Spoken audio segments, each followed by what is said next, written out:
Thanks for the upgrade, my darling. Ethan grinned as he walked into the living room, casually tossing his sunglasses onto the coffee table. He stood there, exuding an obnoxious confidence in his tailored suit and immaculate new shoes. His luggage, overflowing with upscale logos from first-class trips to Europe and luxury hotels. "This is the life I've been missing," he declared. I couldn't help but burst into laughter. "What's so funny?" he snapped, frowning. "Oh, Ethan," I said, shaking my head. "You have no clue what you've done. My name is Sarah, I'm 34 years old, and I work in cybersecurity. For the past 7 years, I've been married to a man who turned out to be a walking red flag disguised as charm.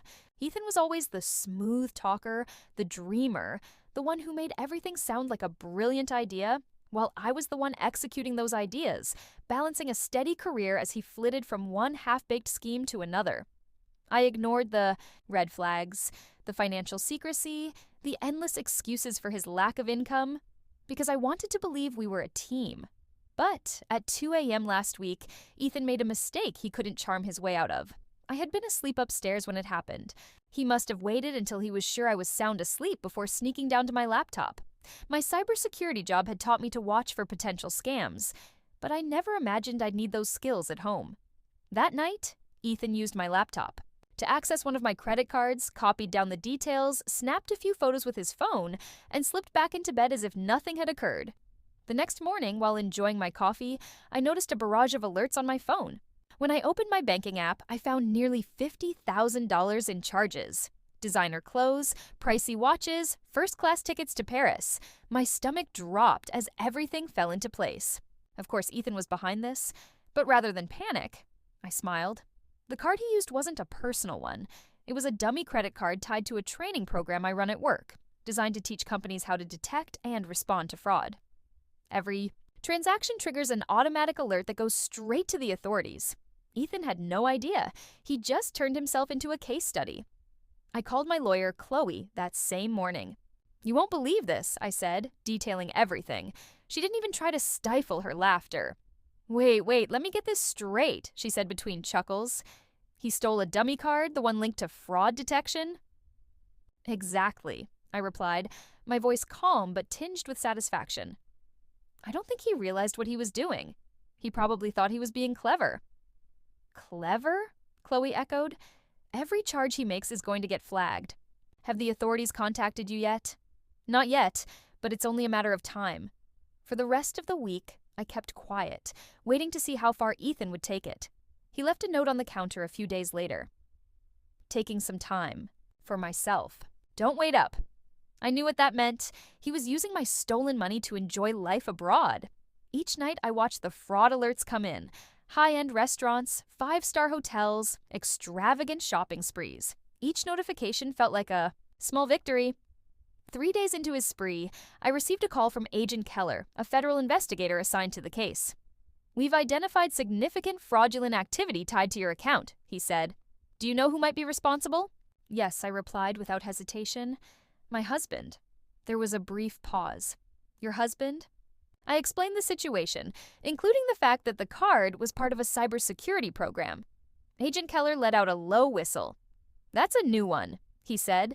"You'll need to provide a formal statement, but based on what we've already flagged, he's in serious trouble." By the time Ethan walked back through the door, his ego inflated from a week of indulgence, I was ready. He sauntered into the living room as if nothing had happened, flaunting the spoils of his theft. "Thanks for the upgrade," he said with a cocky grin. I couldn't suppress the laughter that bubbled up. He frowned, clearly expecting me to be furious. "What's so funny?" he asked, his voice sharp. "Oh, Ethan," I said, shaking my head, "you're about to find out." Ethan dropped his designer duffel bag onto the floor with a smug thud. "Seriously though, Sarah," he said, shrugging off his tailored jacket and draping it over the couch. "You should have told me about that card ages ago. Imagine how much fun we could have had." I leaned against the kitchen counter, arms crossed. "And how exactly did you think this was going to end?" He smirked, kicking off his shoes. "You're always so uptight about money. It's not like you couldn't afford it. I figured you'd get over it once you saw how happy it made me." His audacity could have been infuriating if it weren't so pathetic. I bit back a laugh. knowing every second he spent bragging was another nail in his coffin. So the watches, the flights, the hotels, you thought all of that was just a gift from me? Not thought, he said, pointing at himself. It's about time you loosened up. I smiled a tight-lipped expression that told him nothing. Once, Ethan disappeared into the shower, humming some obnoxious tune. I picked up my phone and texted Chloe. He's back, ready to move forward. Her reply was immediate. Perfect. I'll alert Agent Keller. Over the past week, Chloe and Agent Keller had been preparing the case against Ethan. His every move had been tracked, every charge meticulously logged, from the designer clothing, boutiques to the luxury hotels in Paris. His indulgence painted a picture of someone who thought they were untouchable. Ethan had no idea how deep he dug his own grave. Agent Keller had assured me that the fraud alerts from the dummy account had already triggered a full investigation. We'll bring him in for questioning once you're ready, he said during our last call. But I'd recommend letting him walk into it on his own. The more confident he is, the better. Now, as I listened to Ethan's off-key singing, echo from the bathroom, I felt an almost surreal sense of calm. For years, I'd let him take advantage of my trust, my kindness, my stability, but this time, he was about to face the consequences of underestimating me. After Ethan emerged, wrapped in a plush towel and grinning like he didn't have a care in the world, he flopped onto the couch. You should have seen Paris, he said, reaching into his bag to pull out a shiny gold watch. The shops, the restaurants, it was like a dream. Sounds incredible, I said, leaning against the doorway. Tell me more. He launched into a detailed account of his week-long spree, complete with exaggerated hand gestures and unnecessary details about the champagne quality at some rooftop bar.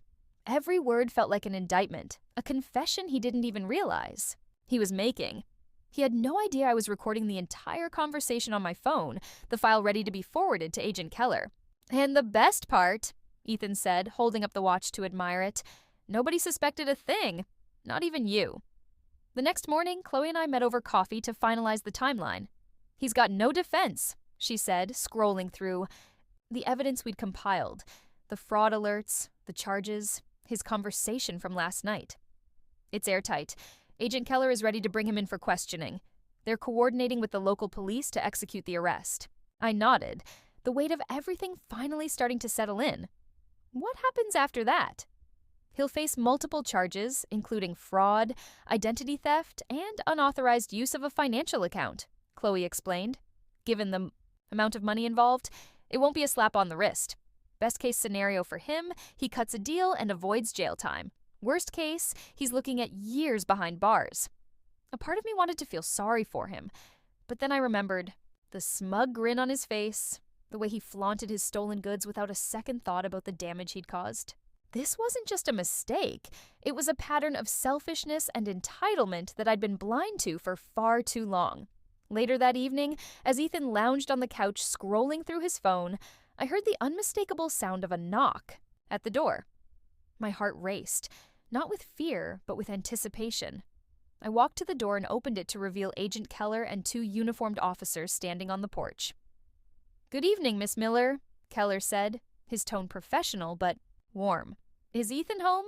He's right inside, I said, stepping aside to let them in. Feel free to make yourselves comfortable. Ethan looked up from his phone, his brows knitting together in confusion. What's going on? He asked, sitting up straighter. Agent Keller approached him with a calm authority that made the room feel smaller. Ethan Miller, you're under investigation for multiple counts of credit card fraud and unauthorized use of financial accounts. We'd like you to come with us for questioning. Ethan's face went pale, his confidence evaporating in an instant. What? No, this has to be a mistake, he stammered, looking to me for support. Sarah, tell them this is crazy. I crossed my arms, tilting my head slightly. I don't know, Ethan. You've been awfully busy lately. Maybe you should explain it to them. As the officers read him his rights and led him toward the door, Ethan continued to protest. You can't do this, Sarah. This is a setup. You're my wife. Aren't you supposed to stand by me? Funny, I said, leaning against the doorway. I thought husbands weren't supposed to steal from their wives. Guess we're both learning something today. Ethan glared at me, his bravado replaced by desperation. You won't get away with this. I smiled. Oh, Ethan, I already have. The door shut with a sharp click as the officers escorted Ethan out, leaving the living room eerily silent. I stood there for a moment, staring at the empty space, where he'd been standing just minutes ago. My heart raced, not from fear, but from the sheer weight of the moment. He was gone. Finally, undeniably gone. But this wasn't over. Not yet. About an hour later, Chloe called. "I'm on the line with Agent Keller now," she said, her voice calm but firm. "They've started questioning him. From what Keller told me, Ethan is already trying to spin the story in his favor." "Of course he is," I said, rolling my eyes. "Let me guess. He's playing the victim?" "Spot on," Chloe replied with a dry laugh. "He's claiming you gave him permission to use the card. But don't worry. Between the fraud alerts, the charges, and your recording, he doesn't stand a chance." The next morning, Agent Keller called with an update. "We've got everything we need," he said. "Your husband, soon-to-be ex-husband, admitted to using the card, but insists he didn't know it was tied to a fraud detection program. He's trying to blame the mix-up on you?" "That sounds about right," I said, leaning back in my chair. "What happens next?" "We're moving forward with the charges," Keller explained. "He's facing multiple counts of fraud and unauthorized use of a financial account. Given the amount of money involved, he'll be looking at significant consequences. The buyer protection programs flagged his luxury purchases, so those are being reimbursed. You're not liable for a cent." The relief I felt was immediate and overwhelming. For days, I'd carried the weight of Ethan's actions, worried that somehow he'd managed to slip through the cracks. But now, hearing Keller's confidence, I realized the full extent of my victory. "Thank you," I said, "for everything." "Don't thank me," Keller said. "This case practically handed itself to us. You handled this brilliantly." The fallout hit Ethan harder than I expected. News spread quickly among our mutual friends and acquaintances about his arrest, and it wasn't long before his carefully crafted image as the charming, carefree husband began to crumble. Nicole, the woman I suspected he'd been seeing, apparently dropped him the moment she heard about the charges. The designer goods he'd flaunted were confiscated, the flights he'd booked were canceled, and the banks froze his accounts. One evening, I received a call from an unfamiliar number. Against my better judgment, I answered, and sure enough, it was Ethan. "Sarah," he began, his voice low and drained. "I need to talk to you." I couldn't help but laugh. "Ethan, the only thing you need to do is figure out how to explain yourself to the judge. Please," he said, his tone shifting to desperation. "I messed up, okay? I didn't mean for it to go this far." "You were just what?" I interrupted, my voice cold. "Trying to steal $50,000 from me? Just hoping I wouldn't notice? Just banking on me being too blind or too forgiving to stop you?" There was a long silence on the other end of the line. Finally, he muttered, "I thought you loved me." I let out a sharp breath, my anger boiling over. "I did, Ethan. I loved the person I thought you were. But the person who stole from me, who lied to me, who thought he could get away with that's not someone I could ever love." Before he could respond, I hung up. A week later, Chloe called to confirm that Ethan had accepted a plea deal. "He's avoiding jail time," she explained, "but he'll have to pay back every cent he tried to steal and complete community service. Plus, his credit is going to be in shambles for years." "That sounds fitting," I said. "He always wanted the high life." "Now he gets to see how the other half lives," Chloe laughed. "You're handling this way better than most people would." "It's funny," I said, smiling to myself. "For years, I thought Ethan was the one who held things together in our marriage. I thought his charm, his ambition, his big ideas were what kept us moving forward. But now I see it clearly. I was the one holding everything up. He was just dead weight. The day the divorce papers came through, I poured myself a glass of wine and sat on the couch, looking around the apartment that now felt wholly and completely mine. Ethan's absence wasn't a loss. It was a gift, a chance to rebuild my life without the constant shadow of his selfishness. As I sipped my wine, I thought about the moment he'd walked through the door, flaunting his stolen goods and mocking me for the supposed upgrade he'd given himself. He had been so confident, so sure of his own brilliance. And now he was the one paying the price. For the first time in years, I felt truly free. This wasn't just the end of a marriage.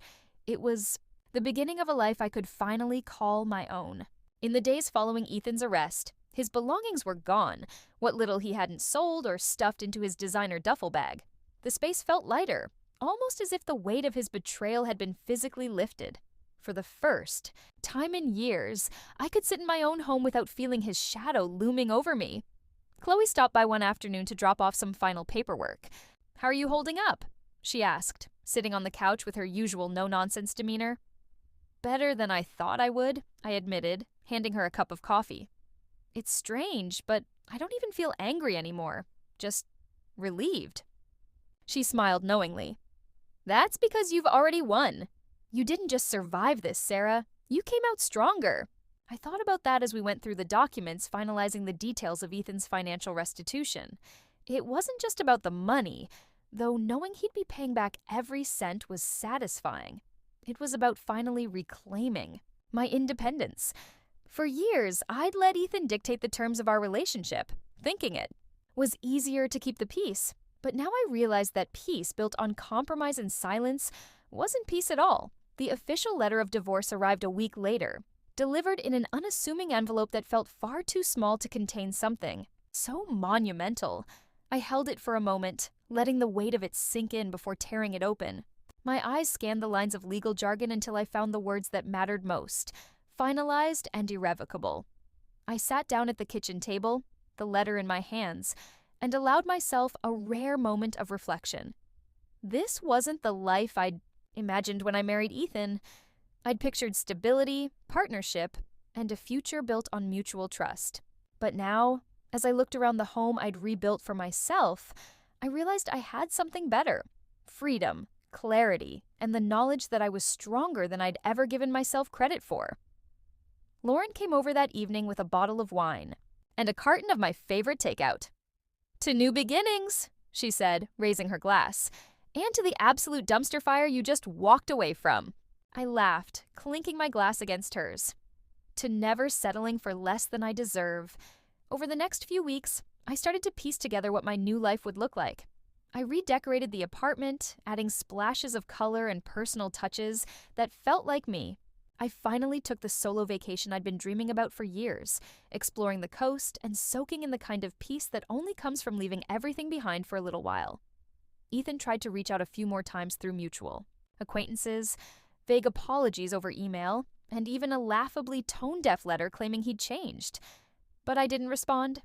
There was nothing left to say. He'd made his choices, and I'd made mine. Every now and then, I'd hear updates about his life through the grapevine. He was struggling to find work, his reputation tarnished by the fraud charges. He'd moved back in with his parents, apparently still clinging to the belief that he could talk his way out of anything. I didn't feel sorry for him. If anything, I felt relief. He wasn't my problem anymore. A month after everything had been finalized, I stood by the window of my apartment, sipping my morning coffee and watching the city come to life below. The sunlight poured into the living room, highlighting the fresh coat of paint I'd picked out, my favorite shade of blue. The space no longer felt like a battleground. It felt like home. It was peaceful, mine, and filled with possibilities of. I stood there. I reflected on the journey that had led me to this moment. For years, I had believed in the promise of marriage and the vision of building a life with Ethan. I had ignored the nagging voice inside me that whispered something was off, that his charm was merely a mask for his selfishness. But now, I understood. Something vital. Walking away wasn't a sign of failure. It was an act of strength. That weekend, Lauren and I met for brunch, a new ritual we had started since Ethan's exit. Over mimosas and waffles, she lisped, "So, what's next for you?" I smiled, feeling a mix of excitement and calm that had eluded me for so long. "Honestly, I'm just focusing on myself for now. Work's going great, and I've been thinking about taking a longer vacation, maybe somewhere quiet near the mountains." She raised her glass, beaming. "That's what I like to hear. You deserve it." For the first time in years, I felt like I was making decisions purely for myself. No compromises, no second guessing, just the freedom to live on my own terms. See, the weeks turned into months. I embraced my newfound independence. I took up yoga, something I had always wanted to try but never felt I had the time for. I found a cozy little studio near my apartment and started attending classes regularly. The practice helped me not only to strengthen my body, but also to center my mind. I found peace in the stillness and the movement, a stark contrast to the chaos Ethan had brought into my life. I also began volunteering at a local animal shelter, something that had always pulled at my heartstrings but had been sidelined during my marriage. Spending time with the animals filled me with joy and purpose. I became particularly fond of a scruffy little terrier named Max, who had been abandoned and was desperately in need of love. He quickly became my companion, following me around my apartment and bringing warmth into my life. Ethan's name came up occasionally among friends, but I found I didn't dwell on it. I focused on nurturing my friendships and rebuilding my social life, which had taken a back seat during my marriage. I reconnected with old friends, some I hadn't seen in years, and we shared laughter, stories, and late-night talks that rekindled the joy I had missed. One sunny afternoon, as I walked through the park with Max, I felt a sense of contentment wash over me. I had created a life filled with genuine moments of happiness, and I was finally learning to listen to my instincts. Everything felt right, as if I was aligning with my true self. As summer approached, I started planning my mountain getaway. I booked a cozy cabin in a quiet area, surrounded by nature, where I could unwind and recharge. I envisioned days filled with hiking, reading, and simply enjoying the beauty of the mountains. The anticipation filled me with excitement, a reminder that I was the one in control of my life now. On the day of my departure, I packed my bags with care, making sure to include my favorite books, comfortable clothes, and plenty of snacks. Max would be staying with a friend while I was away, and I made sure he had everything he needed. As I drove away from the city, I felt lighter with each passing mile, leaving behind the memories of a life that no longer served me. Arriving at the cabin, I was greeted by the serene sounds of nature, the rustling leaves, the chirping birds, and the gentle breeze. I stepped inside, taking a moment to breathe in the fresh, crisp air. The cabin was charming and rustic, with large windows that offered breathtaking views of the mountains. Over the next few days, I immersed myself in the tranquility of my surroundings. I hiked the trails, breathing in the fresh mountain air as I took in the stunning vistas. I spent evenings on the porch, sipping tea and watching the sunset paint the sky in vibrant hues. I relished the solitude, allowing myself to reflect on my past while embracing my future. The time away was healing. I returned home feeling rejuvenated, ready to face whatever life had in store for me. I had finally closed the chapter on my marriage with Ethan, but I also knew that my journey was far from over. I was excited about the possibilities that lay ahead, the adventures waiting to unfold, and the woman I was becoming. As I settled back into my routine, I kept reminding myself that I was worthy of love, respect, and happiness. I had faced adversity and emerged stronger. I had learned to trust myself again, to follow my heart, and to never settle for anything less than I deserved. With each passing day, I grew more confident in my ability to navigate life on my own terms.